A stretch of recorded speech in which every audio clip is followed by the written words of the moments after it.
Well, folks, hello. Happy Monday. It is November 4th, 2024, right? Yeehaw.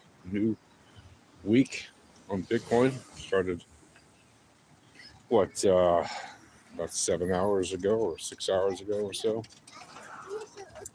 And before the new weekly close, there was a pretty nice bounce, which if you're wondering why that happened, well, if you had the VRE charts in front of you, you would know exactly why that happened. Right? It tested the top of the central weekly range, as it did at the very beginning of the week. And from there, found buy support. Buy pressure, right? That's all there is, buy pressure, sell pressure. So support is just buy pressure. Resistance is just sell pressure, right? And that's exactly what happened, right? So we had the asset had been, after punching up nicely at the beginning of the week, had been coming down pretty hard the entire rest of the week. And just before the end of the week, bounced up a little, right, from the bottom. But what did it do that's so great? Why did I make the title of this video, Bitcoin Did It? Well, that's because if you watched my videos in the past number of weeks, you'll know that I've been telling you that if on the weekly time frame, the asset did not hit the third standard deviation band to the downside of the 3012 RMLR, with the correlation look-back length set to 12 as opposed to the default 30, well, then you'll notice that this is now 2 weeks in a row that it has not done that. It has completed 2 weeks in a row of not hitting that band to the downside after being below that band for a good number of weeks. And having been under that band even a few weeks before that series of a good number of weeks. So I think around in July or something, it spiked through it once and floated above it for 2-3 weeks, plunged back through it. So it already pulled off a pretty improbable thing of plunging back through it, but it did. And how, right? And that wasn't so surprising, given that it can certainly happen after 2 weeks, that it could hit it again on the third or fourth or even the fifth week, some random thing. But generally, after 2 weeks, the mean reversion is in progress, right? If it doesn't hit the band for 2 weeks in a row after hitting it at least once. Well, in this case, it hit it, skipped a few weeks, and then hit it again, dropped pretty much lower than it significantly, and stayed under it for a good while. A good number of weeks, I think from August or September. It's just been under it the whole time. And it finally crawled out from back under it about 2 weeks ago. Now it's the third week that it is, at least the last I looked, so far above it. Which means right now the probability, oh, hello, I see you there. You're from Indonesia. Hello, Indonesia. I'm in Israel. Welcome to my show talking about Little Bitcoin show. It's not a show. It's a walk and talk. So Bitcoin is most probably, and I say that with a very high degree of certainty, more than 99.7% certainty, in mean reversion to the 3012 RMLR. Where is that? I didn't check it this morning, but the last I looked was around 100K, plus minus. Does that mean it's going to jump up to 100K this week? No, it doesn't mean it has to jump up to 100K this week at all. Right? It could take 10, 15, 20, 30 weeks to get there. But it is more likely, as long as the RMLR, continues to do what it normally does, the RMLR is more likely to get hit at whatever number it will actually be when it gets hit, then that third band is likely to get hit again. Currently, that third band, I'll need to double check, but when I looked at it last, it was somewhere between 60 and 61K. And again, the RMLR is around 100. Now, the RMLR, is zigzagging week to week, just as it does on every time frame. But the range that I've looked at and seen most recently is it's not really going lower than like 95 and not really higher than 120 between now and May 20th. But even if that changes like significantly, if the lines paint very differently between now and then, there's a pretty good chance it won't go below like 85. Let's see. And probably won't go above like 140 or something like that. We'll see. It doesn't really matter, right? What matters is knowing that you can use the RMLR and the third standard deviation band, either to the upside or the downside, as guideposts and targets, right? Like we know we hit a target to the downside. We know that we're no longer at that band. We're above it now for the third week in a row, which means the mean reversion is most likely in progress. Doesn't matter what time frame you're on. Whenever you get to 3 candles of not hitting that band, upside or downside of the RMLR, you are more than likely in mean reversion. And as a result, it means that the asset is more than likely going to complete that mean reversion to that RMLR before it hits that band again. Right? So we were at the downside band, the third standard deviation band of the RMLR for many weeks. So it's going to hit the RMLR before it hits that downside third standard deviation band again. There's a very, very, very high probability that will happen. Okay? And if it does approach that third standard deviation band to the downside, which it certainly can approach it along the way to reverting, you see that all the time too, you'll know that third standard deviation band is a good area for taking profit, like even before it, because it's not likely to touch it. It's likely to, at most it'll come close to it, but won't actually touch it.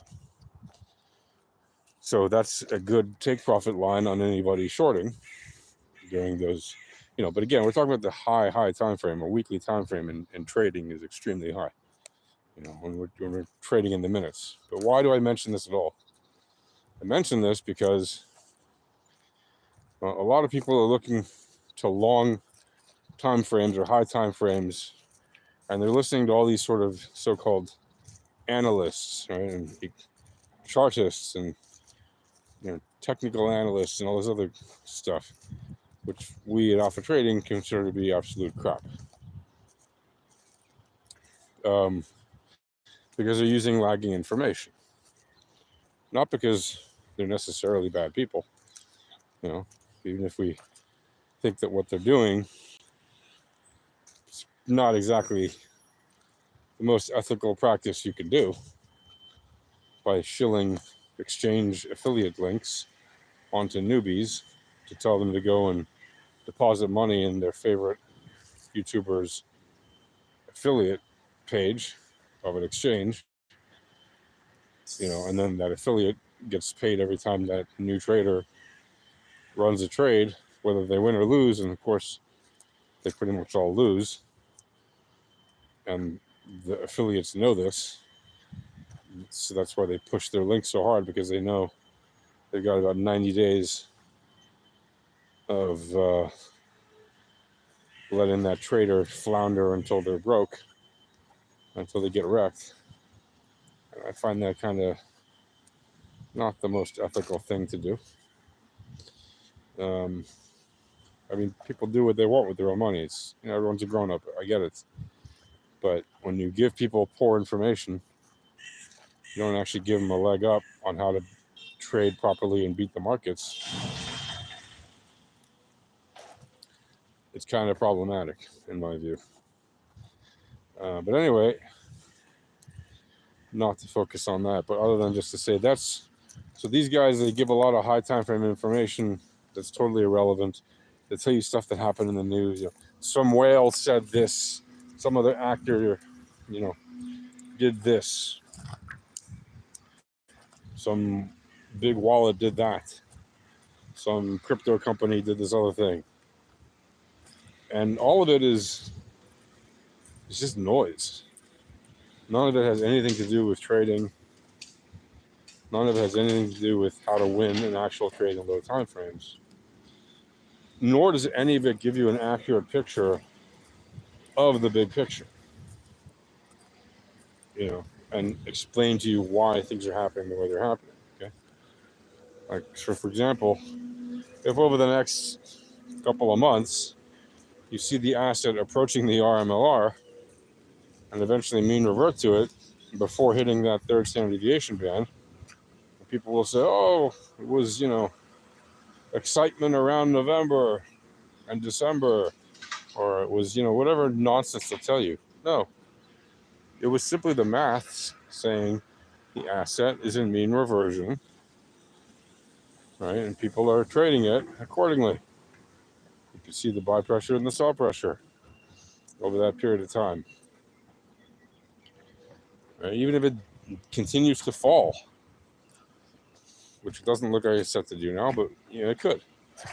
If it continues to go down now for the remaining whatever weeks of the year, 8 weeks of the year or something, it could still mean revert to that RMLR, right? Because it could drag that RMLR to the downside significantly, right? Because those lines do repaint. What matters is the direction of the future RMLR, not the price. I always say that to people. A lot of people seem to forget that, but it's the direction of the RMLR, not the price. The price is only relevant once it's locked in for the week. Until then, the price of the RMLR is not the interesting thing about the RMLR. It is the direction of it, which is mind-boggling. That we can tell the future of the RMLR. Like we can tell the future direction of the RMLR just by knowing certain things about the asset. So don't get fooled by YouTube Jimmy. Your name is Thomas Shelby. Okay, Thomas Shelby. Hello, Thomas Shelby. Anyway, what you can see, what you can know about the future of any asset is not strictly limited to the RMLR, of course, but it is one of the things you can use to know about the future. And that is why this is such a big week, because finally the asset, after many weeks, is in known highly probable mean reversion to that RMLR, which, if it does go to where it currently is over the next several weeks, it gradually finds its way up there, which would be nice. First of all, those are significant gains to the upside for anybody who's looking for that. Second of all, it would actually break the ATH by far and put the asset well above where, we'll put the asset well above where people expect it to be at the moment, right? Except for the ones who are just like total hopium degen. Just think, oh, it's going to go to 150 right away. It does not have to go to 150 right away. It can certainly take its time to get there. It could be a while before it gets there. And it could easily, get up to around the RMLR, maybe around end of this month, end of next month. It's possible we have a crazy month, right? Look, if the asset moves up another, 40%, which is certainly something that's happened before in a given month, then yeah, you could see those numbers get hit. And then people could be just taking their profits once it hits the, 100K area, right? Oh, it's at 100K, time to sell. And there's going to be a lot of smart money running algorithms, taking profits on people who don't understand a damn thing about how markets work. They don't understand the VEPs. So just beware of that. Don't get fooled by FOMO or FUD or YouTube Jim or any of those kind of silly nonsense channels where they talk to you about all the exciting trading things, but I'll actually explain to you, the real maths of the returns and the volatility and the entropy. If you want to learn about that stuff properly, well, first of all, that's why I do these little walk talks, just to remind people of what's going on with that. But also, it's why I remind people to go check out the Alpha Trading community on Discord, because that's where you can learn for free about all that kind of trading information, about all kind of math with relevance to the actual trading. You can get free tools there. You can get free chart, free access to real traders who use the VEPs. You can get free access to include your voice in the live streams that we do. Those are Monday through Friday, starting at no.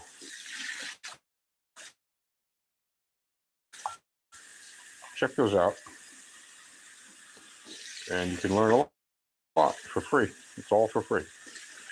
Right? The only thing that's sold there is, but we highly, highly, highly urge you to learn the free stuff first. And by learn, I mean like fully learn it. And to understand that as well as they do, it really is a no-brainer. So again, the place to do that is just to go to alphatradinghq.com/discord. Click on the request support ticket channel. Click on then tell us, hey, I'd like free access to the free volatility starter pack of indicators. And okay, that's good. Okay, that's gonna do it for now, folks. See you in the next one.